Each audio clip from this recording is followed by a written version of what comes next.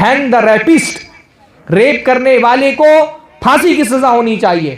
اور ہم کو خوشی بھی ہوتی ہے ماشاءاللہ کہ لوگوں کو اسلام کی حقانیت سمجھ میں آ رہی ہے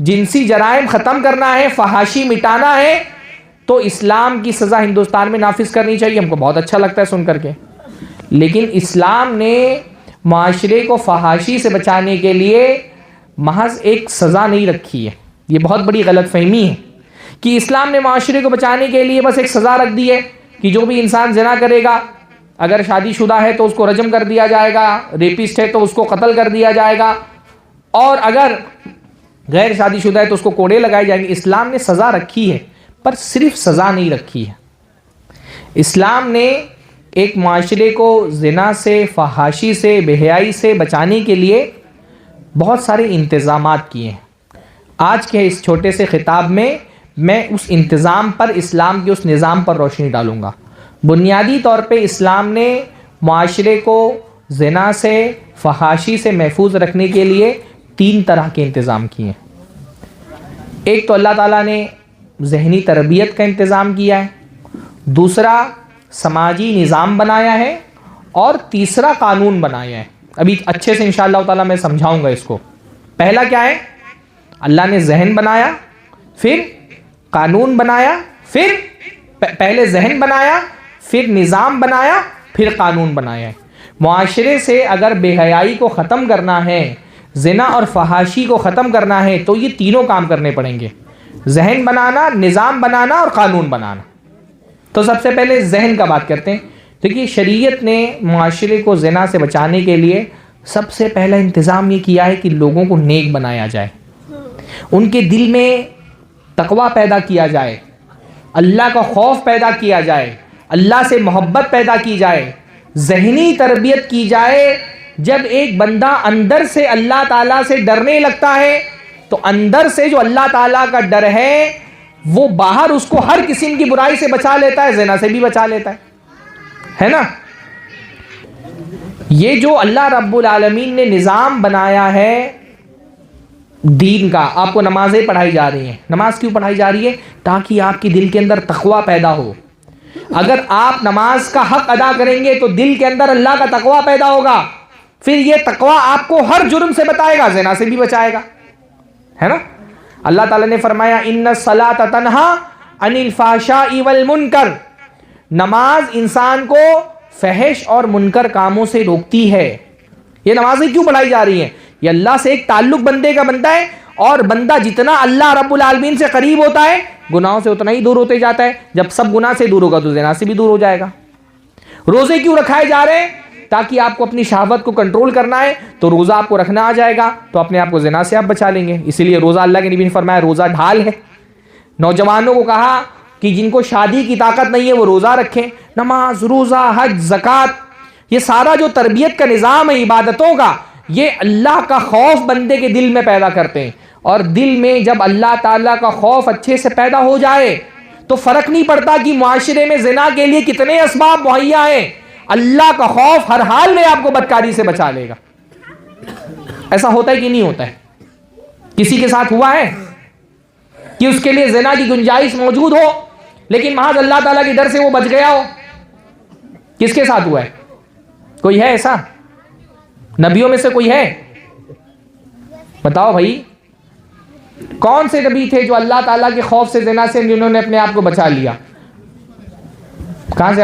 کیا بولا؟ یوسف علیہ السلام.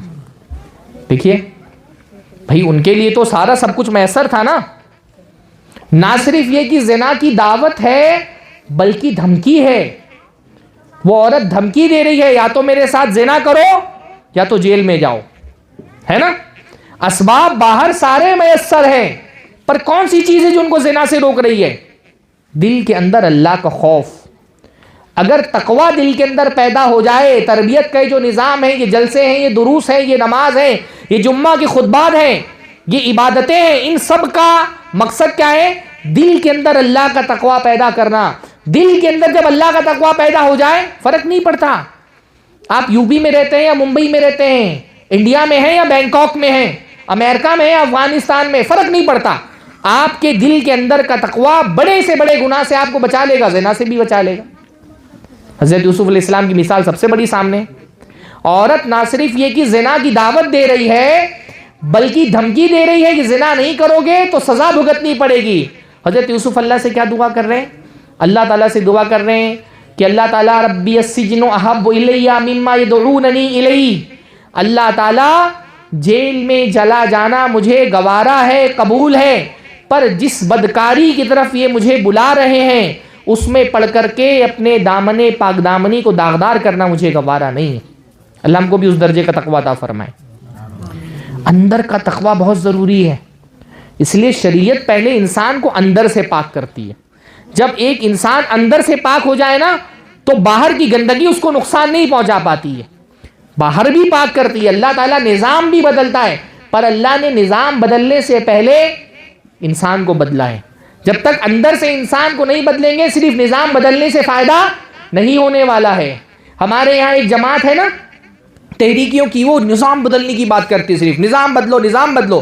بھائی نظام آپ خلافت راشدہ کا لے آئیں، جب لوگ اندر سے گندے ہیں تو صرف نظام بدلنے سے فرق نہیں پڑے گا، پہلے اندر سے لوگوں کی تطہیر کرنی پڑے گی.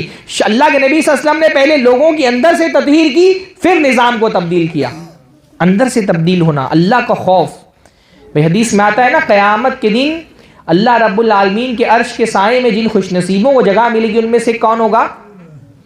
ایسا متقی نوجوان جس کو کوئی حسین و جمیل عورت زنا کی دعوت دے اور محض اللہ تعالیٰ کے خوف سے بچ جائے.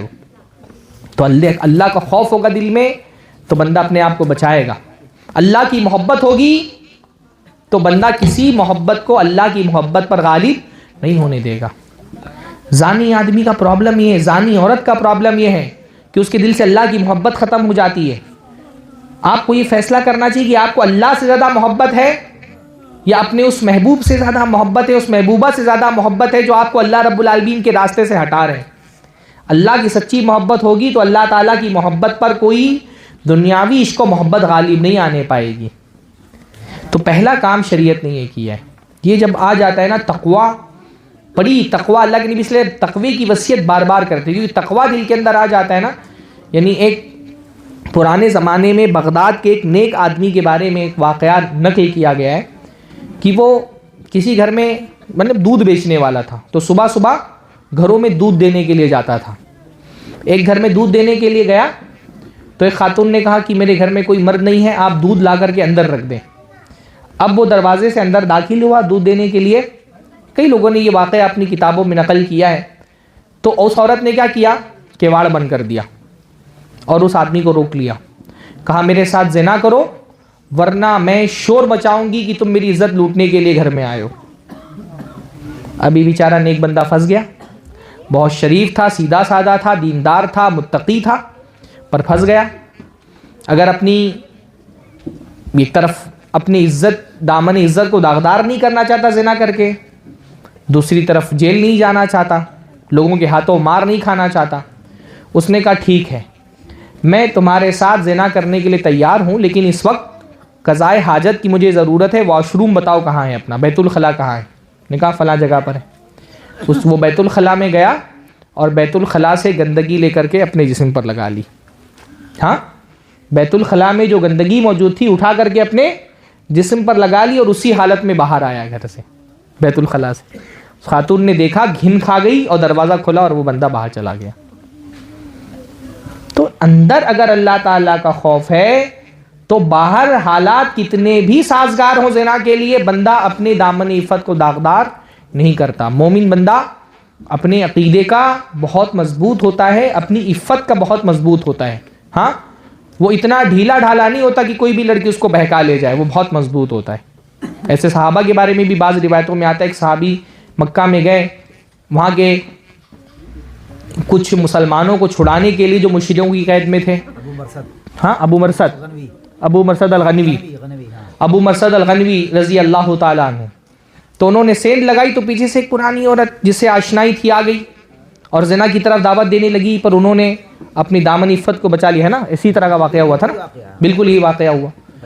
تو پہلا کام معاشرے میں زنا کو آپ کو بچانا ہے, معاشرے کو زنا سے, تو یہ جو تربیت کا نظام ہے یہ مضبوط کرنا پڑے گا.